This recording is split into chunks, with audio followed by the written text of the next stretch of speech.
दोस्तों जब भी हम घर बनवाते हैं तो बहुत सी चीजें हमें पता नहीं होती और हम उनमें लाखों रुपए खर्चा कर देते हैं। लेकिन अगर हमें पहले से ही पता हो कि हमें किन चीजों पर पैसा खर्चा करना है तो हमारे उसमें लाखों रुपए बच सकते हैं। तो आज का ये वीडियो इसी टॉपिक पर होने वाला है कि हमारे घर में हम किस तरह से लाखों रुपए बचा सकते हैं बिना किसी मटेरियल के कॉम्प्रोमाइज करे बिना। तो दोस्तों मैं हूं अहमद हुसैन, चलते हैं इस वीडियो में। तो सबसे पहले इसमें आता है कि हमेशा आपको ध्यान रखना है कि आप ऐसे प्लॉट लो जो स्क्वायर या रेक्टेंगुलर शेप का हो, ज्यादा टेढ़ा मेढ़ा ना हो, क्योंकि अगर स्क्वायर या रेक्टेंगुलर शेप का होगा तो उसमें एग्जीक्यूशन करवाने में हमें काफी आसानी होती है और पैसा भी थोड़ा कम लगता है। लेकिन अगर वही हमारा थोड़ा सा जो प्लॉट है वो थोड़ा सा टेढ़ा मेढ़ा यानी कि इरेगुलर शेप का होगा तो उसमें हमारी मेहनत ज्यादा लगती है और उसे एग्जीक्यूशन करवाने में भी हमें काफी ज्यादा दिक्कत हो जाती है और पैसा भी थोड़ा ज्यादा लग जाता है। तो इस बात का हमेशा आपको ध्यान रखना है कि जहां तक हो सके आपको जो प्लॉट है वो आपको स्क्वायर या रेक्टेंगुलर शेप एरिया का ही लेना है। अब इसी में एक और चीज आ जाती है कि लोग क्या करते हैं, अपने घर का प्लान नहीं बनवाते आर्किटेक्ट से और बाद में जब घर गलत बन जाता है तो पछताते हैं कि जैसे कि जहां पर किचन होना चाहिए था वहां पर आपका बाथरूम बन गया और फिर उन्हें उसको तुड़वाकर फिर से चेंज करवाना होता है जिसके अंदर आपकी काफी ज्यादा पैसे खर्चा हो जाते हैं। तो आपके साथ ऐसा बिल्कुल भी ना हो तो हमेशा आपको एक आर्किटेक्ट से पहले प्लान बनवा लेना है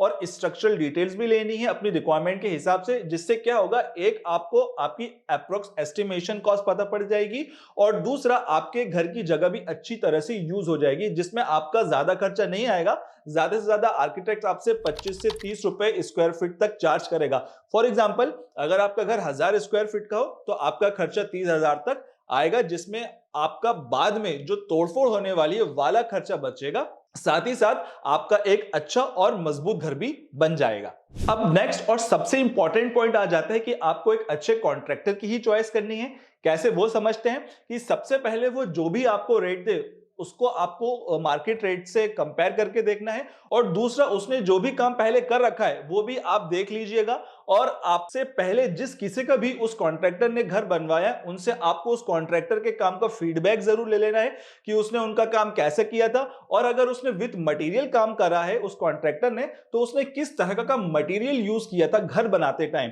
जिससे आपको एक कॉन्ट्रैक्टर चुनने में काफी ज्यादा आसानी हो जाएगी। अब दोस्तों नेक्स्ट पॉइंट आता है कि जब भी हम घर बनवाते हैं तो हमारी फाउंडेशन से लेकर पिन बीम तक का अच्छा खासा खर्चा आ जाता है, लेकिन हम इस खर्चे को भी मिनिमाइज कर सकते हैं। कैसे वो समझते हैं कि जब भी आप घर बनवाए तो उसमें आप ग्राउंड फ्लोर पर जो एक्स्ट्रा रूम दे रहे हैं वो आप फर्स्ट फ्लोर में दे दें, जिससे क्या होगा कि आपकी फाउंडेशन के अंदर जो खर्चा होगा वो बचेगा। फॉर एग्जाम्पल अगर आप घर 1000 स्क्वायर फीट में बनवा रहे हैं तो उसमें आप 600 स्क्वायर फीट तक आप रूम बनाएं और बाकी जगह पर आप उसमें गार्डन वगैरह बना लो, क्योंकि उस जगह पर आपकी फाउंडेशन नहीं आएगी जिससे आपका जो खर्चा है वो काफी ज्यादा बचेगा। अब नेक्स्ट बात करते हैं कि आपको हमेशा घर फ्रेम स्ट्रक्चर का बनवाना है, यानी जिसमें कॉलम बीम होते हैं, क्योंकि वो घर के लोड को ज्यादा अच्छी तरह से ट्रांसफर करता है सॉइल तक और अर्थक्वेक रेजिस्टिंग भी होता है, यानी भूकंप से भी बचाता है, घर गिरने नहीं देता। और अगर आप इसमें लोड बेयरिंग स्ट्रक्चर बनवाते हैं यानी कि जिसमें कॉलम बीम नहीं होते, कॉलम बीम की जगह वहां पर ब्रिक्स का यूज होता है, तो इसमें आपका जो ब्रिक्स है वो बहुत ज्यादा लगते हैं, है ना, जिससे कि हमारा क्या होता है, खर्चे भी बहुत ज्यादा आ जाता है और इतना ज्यादा मजबूत भी नहीं रहता। तो हमेशा हमें एक फ्रेम स्ट्रक्चर का ही यूज करना है और जब हम फ्रेम स्ट्रक्चर का यूज करते हैं तो उसमें हम ब्रिक्स की थिकनेस को कम कर सकते हैं, क्योंकि ब्रिक्स को हम सिर्फ पार्टीशन वॉल के लिए यूज कर रहे हैं, लोड बेयरिंग के लिए तो नहीं कर रहे हैं। जिसमें हमारी जो आउटर वॉल है बाहर की साइड जो आती है उसको हम 9 इंच की यूज कर सकते हैं और जो अंदर की तरफ यानी कि जो पार्टीशन के लिए यूज हो रही है उसमें हम 4 इंच की दीवार यूज कर सकते हैं, जिसमें हमारा काफी पैसा बच सकता है। अब नेक्स्ट पॉइंट आता है स्लैब हाइट का, कि जितनी आपकी स्लैब हाइट बढ़ेगी उतना आपका खर्चा भी बढ़ेगा, क्योंकि जितनी आपकी स्लैब की हाइट होती है उतना आपका ब्रिक वर्क बढ़ेगा, प्लास्टर वर्क बढ़ेगा और पेंट और पुट्टी का भी खर्चा बढ़ेगा। लेकिन अगर हम इसकी एक कंफर्टेबल हाइट की बात करें तो वो होती है 10 फीट, और अगर आप 10 फीट से जितनी ज्यादा हाइट बढ़ाएंगे उतने ही ज्यादा आपका खर्चा भी बढ़ेगा। अब नेक्स्ट बात करते हैं बालकनी या गैलरी की, कि जब भी हम घर बनवाते टाइम गैलरी बनवाते हैं जो कि एक अच्छी चीज होती है हमें बैठने के लिए या कोई एक्स्ट्रा आइटम रखने के लिए, लेकिन कुछ जगह पर आपने देखा होगा कि बहुत जगह पर जहां पर जरूरत नहीं होती वहां पर भी बालकनी बना दी जाती है। इसकी वजह से क्या होता है कि जो कॉन्ट्रैक्टर का पेमेंट होता है, जो बिल होता है, वो बढ़ा देता है, क्योंकि कॉन्ट्रैक्टर स्लैब रेट के हिसाब से पेमेंट लेता है, यानी स्लैब का एरिया को वो पूरा मेजर करेगा देगा और वो जो भी वो रेट ले रहा है उससे वो मल्टीप्लाई कर देगा, जिससे कि उसका पेमेंट बढ़ जाएगा। तो इस चीज का आपको हमेशा ख्याल रखना है, आपको सिर्फ गैलरी वहीं देना है जहां पर आपको जरूरत हो। अब नेक्स्ट बात करते हैं डोर फ्रेम की, जिसमें हम माइल्ड स्टील, आयरन या वुड का यूज कर सकते हैं। लेकिन जब हम इन्हें यूज करते हैं तो इनका जो खर्चा होता है वो बहुत ज्यादा होता है, क्योंकि इनका जो रेट होता है, यानी कि अगर हम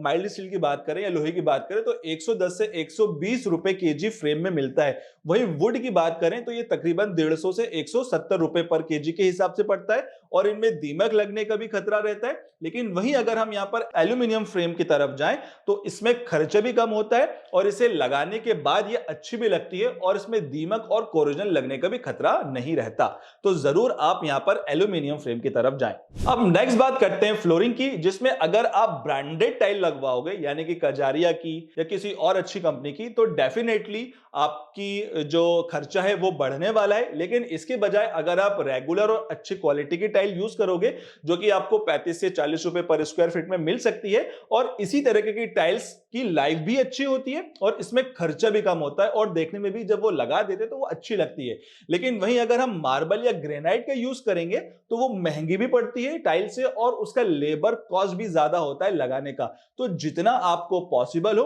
उतना आप मार्बल या ग्रेनाइट कम यूज करें, जिससे कि आपको जो थोड़ा बहुत खर्चा है वो बिल्कुल यहां पर बच सकता है। अब नेक्स्ट बात करते हैं डोर की। वैसे तो मार्केट में बहुत सारे डोर्स अवेलेबल है, लेकिन वहीं अगर हम सागवान डोर की बात करें तो वो दिखने में काफी ज्यादा अच्छे दिखते हैं और बहुत ज्यादा ड्यूरेबल भी माने जाते हैं। इसी वजह से लोग अपने घर में सागवान डोर्स लगवाना पसंद करते हैं। लेकिन सागवान डोर की जो कॉस्ट होती है वो बहुत ही ज्यादा महंगे होते हैं और अगर आप इन्हें पूरे घर में यूज करोगे तो इससे आपके घर की कॉस्ट काफी ज्यादा बढ़ जाएगी। तो इससे अच्छा है कि आप फ्लश डोर की तरफ जाएं, फ्लश डोर्स लगाएं जिनकी कॉस्ट भी कम होती है और ये मजबूत भी होते हैं। और जितनी कॉस्ट में हम एक सागवान डोर लगवाते हैं उतने कॉस्ट में आप 4 फ्लश डोर लगवा सकते हो। तो इतना ज्यादा इन दोनों के बीच में प्राइस का डिफरेंस होता है। तो अगर आपको यहां पर कॉस्ट कटिंग करनी है तो आप यहां पर जरूर फ्लश डोर की तरफ जाएं। अब नेक्स्ट पॉइंट आता है सेप्टिक टैंक का, कि हमेशा आपको याद रखना है कि आपको सेप्टिक टैंक के अंदर ज्यादा पैसा खर्चा नहीं करना है, क्योंकि लोग क्या करते हैं कि सेप्टिक टैंक में लाखों का खर्चा कर देता है जैसे कि वो ताजमहल बना रहा हो, है ना। तो कभी भी आपको ऐसा नहीं करना है कि वो पहले क्या करते हैं कि नीचे राफ्ट दे देते हैं, फिर उसमें साइड में आरसीसी वॉल देते हैं, फिर उसके बाद ब्रिक वॉल भी देते हैं, है ना, जो कि एक हमारा पूरा वेस्ट ऑफ मनी हो जाता है। तो इससे अच्छा है कि आप प्रीकास्ट सेप्टिक टैंक मार्केट में आ रहा है, आप वो लगाएं जो कि आपको सर्कुलर शेप के अंदर भी मिल जाएगा, आपको रेक्टेंगुलर शेप के अंदर भी मिल जाएगा। आप उसे लगवा लें और वो अलग अलग रेंजेस के अंदर भी आते हैं, अलग अलग स्टोरेज के अंदर भी आते हैं। तो जो भी आपका रिक्वायरमेंट है आप उसके हिसाब से उसको मंगवा लें और वो अपने घर में सेप्टिक टैंक लगवाएं, जिससे कि आपका काफी ज्यादा पैसा बच जाएगा। अब नेक्स्ट बात करते हैं एलिवेशन की, यानी आपका घर सामने से कैसा दिखने वाला है। तो जब भी आप एलिवेशन बनवाएं तो उसमें आप जितना ज्यादा हैवी एलिवेशन देंगे उतना ही ज्यादा आपका खर्चा बढ़ेगा। जैसे कि अगर कोई आप स्क्वायर की डिजाइन बनवाते हैं या सी टाइप कोई डिजाइन बनवा रहे हैं तो जिसमें आपको कभी कभी स्टील के फ्रेम भी बनवाना पड़ जाते हैं और प्लास्टर वाला भी आपसे डबल चार्ज करता है इन सब चीजों का, ना। तो इसके अंदर आपका मटेरियल तो ज्यादा लगता ही है और टाइम भी बहुत ज्यादा लग जाता है। तो इसलिए जब भी आप बाहर की डिजाइन बनवाएं या एलिवेशन बनवाएं तो जो भी कॉन्ट्रैक्टर हो तो उससे आप उस खर्चे का अंदाजा जरूर ले लें। तो दोस्तों यहां हमने बात की कि आप अपने घर की कॉस्ट कैसे कम कर सकते हैं। आई होप आपको सारी चीजें समझ में आई होंगी। लेकिन अगर आप चाहते हो कि इसी तरह से आप हमें कंस्ट्रक्शन से रिलेटेड हर एक चीज की बारीकियां सीखना चाहते हो, चाहे वो बिल्डिंग हो, रोड हो, ब्रिज हो, हाईवे हो, ओवरहेड टैंक हो या मेट्रो प्रोजेक्ट हो या किसी भी तरह का सॉफ्टवेयर हो, तो आप हमारे रेनफोर्स एप्लीकेशन को गूगल प्ले स्टोर से या ऐप स्टोर से डाउनलोड कर सकते हैं। उसमें आपको हमारा एक सीपीएल पैकेज मिलेगा जिसमें 40 से भी ज्यादा कोर्सेज हैं और इस सीपीएल पैकेज में हम अभी तक का सबसे बड़ा ऑफर लाने वाले हैं इस होली के मौके पर, जिसमें आप एस्टिमेशन, बिलिंग, बार बेंडिंग शेड्यूल, रेट एनालिसिस और भी ज्यादा बहुत कुछ सीख सकते हो। लेकिन इस ऑफर को आपको होली तक का वेट करना पड़ेगा। तो आई होप आपको ये वीडियो अच्छा लगा होगा और आपको बहुत कुछ नॉलेज मिली होगी इस वीडियो से। और अगर आपका कोई क्वेश्चन हो कंस्ट्रक्शन से रिलेटेड तो वो भी आप हमसे पूछ सकते हो और हमारे इस वीडियो को लाइक और शेयर के साथ चैनल को सब्सक्राइब भी कर सकते हो। तो मिलेंगे नेक्स्ट वीडियो में बहुत जल्द, तब तक के लिए बहुत बहुत शुक्रिया।